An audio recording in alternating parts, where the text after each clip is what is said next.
సమాధానం చెప్పండి. ఆ అడిగిన ప్రశ్న ఏంటంటే, మీరు ప్రపంచంలో దేనికైనా భయపడతారా అనేటువంటి ప్రశ్న ఆయన అడిగింది. ఆయన అన్నాడు, నేను భయపడతాను, మరణానికి భయపడతాను అనేటువంటి విషయాన్ని చెప్పాడు.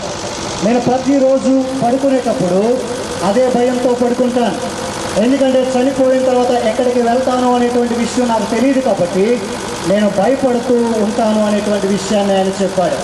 ఈరోజు ప్రపంచవ్యాప్తంగా ఉన్నటువంటి ప్రజలందరూ కూడా ఏదో ఒక విషయాన్ని గురించి భయపడుతూనే ఉంటారు. కొంతమంది తమ గతాన్ని గురించి భయపడతారు. గతంలో తాము చేసినటువంటి తప్పులు, తాము తీసుకున్నటువంటి తప్పుడు నిర్ణయాలు, తాము జీవించినటువంటి తప్పుడు జీవిత విధానాన్ని బట్టి కొంతమంది భయపడుతూ ఉంటారు. కొంతమంది భవిష్యత్తును గురించి భయపడుతూ ఉంటారు.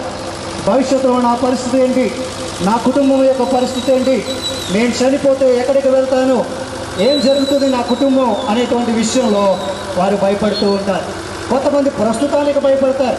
ప్రస్తుతం వారి జీవితంలో నడుస్తున్నటువంటి కష్టాలు, వారు ఎదుర్కొంటున్నటువంటి తుఫానులు, వారు ఎదుర్కొంటున్నటువంటి అనారోగ్య సమస్యలు, వారు ఎదుర్కొంటున్నటువంటి బాధలు, వీటన్నిటిని బట్టి వారు భయపడుతూ ఉంటారు. అయితే ఒక వ్యక్తి ఎప్పుడైతే దేవుడి దగ్గరికి వస్తాడో అప్పుడు మాత్రమే ఆ వ్యక్తికి ధైర్యం అనేటువంటిది వస్తుంది. ఒక వ్యక్తి ఆధ్యాత్మికంగా ధైర్యంగా ఉన్నప్పుడు మాత్రమే ఆ వ్యక్తి లోకంలో ధైర్యంగా జీవించగలడు ప్రతి విషయంలో అనేటువంటి సత్యాన్ని బైబిల్ మనకు తెలియజేస్తూ ఉంది.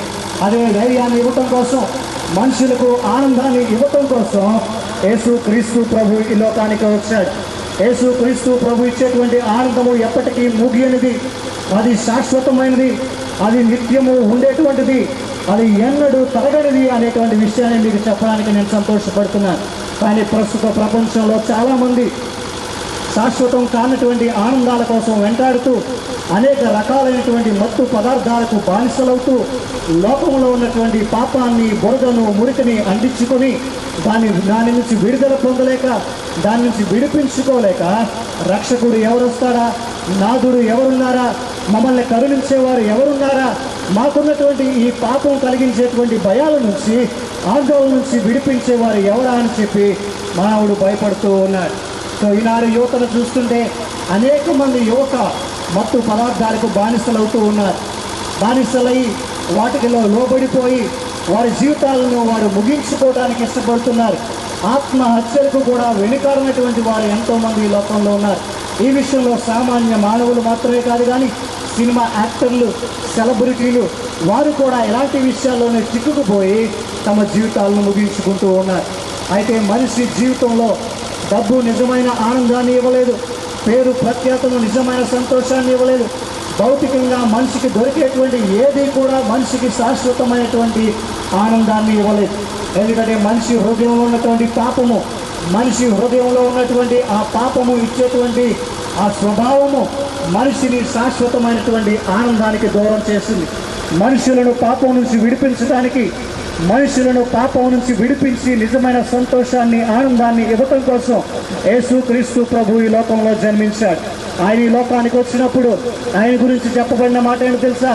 భయపడకుడి, ఇదిగో మీ అందరికీ రక్షకుడు నేడు పుట్టి ఉన్నాడు, ఈయనే ప్రభు అయిన యేసు క్రీస్తు అనేటువంటి మాట ఆయన గురించి ప్రకటించబడింది.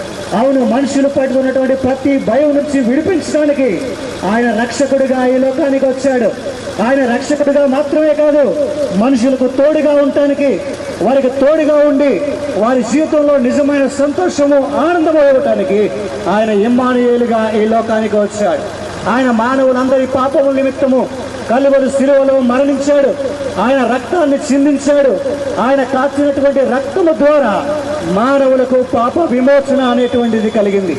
ఎవరైతే ఆయన దగ్గరికి వచ్చి తమ పాపాలను ఒప్పుకొని విడిచిపెడతారో వారి హృదయంలో నిజమైన ఆనందాన్ని, శాంతిని, సమాధానాన్ని, నెమ్మదిని ఇవ్వటానికి ఆయన ఇష్టపడుతున్నాడు. ఈ యొక్క రాత్రికాల సమయంలో నువ్వే పరిస్థితుల్లో ఉన్నా సరే, నువ్వు ఎలాంటి పరిస్థితుల్లో ఉన్నా సరే, నువ్వు ఆయన దగ్గరికి వచ్చి ప్రభువా నన్ను రక్షించు అంటే నీకున్నటువంటి భయాలన్నిటి నుంచి ఆయన నిన్ను రక్షిస్తాడు. నీకున్నటువంటి అశాంతిని పోగొట్టి, నీకున్నటువంటి దుర్భరమైనటువంటి పరిస్థితులన్నింటినీ పోగొట్టి, నీకున్నటువంటి నిరీక్షణ లేనటువంటి పరిస్థితులన్నింటినీ పోగొట్టి, నిరాశను నీ జీవితంలో నుంచి తొలగించి నీ జీవితంలో రక్షణ, ఆనందాన్ని అనుగ్రహిస్తాడు. నిజమైన శాంతిని నీ హృదయంలో అనుగ్రహిస్తాడు. నీ కుటుంబంలో దీవెనను అనుగ్రహిస్తాడు. కాబట్టి ఈ యొక్క సాయంకాల సమయంలో ఆయన రక్షకునిగా చేసుకుంటావా? క్రిస్మస్ ఆనంద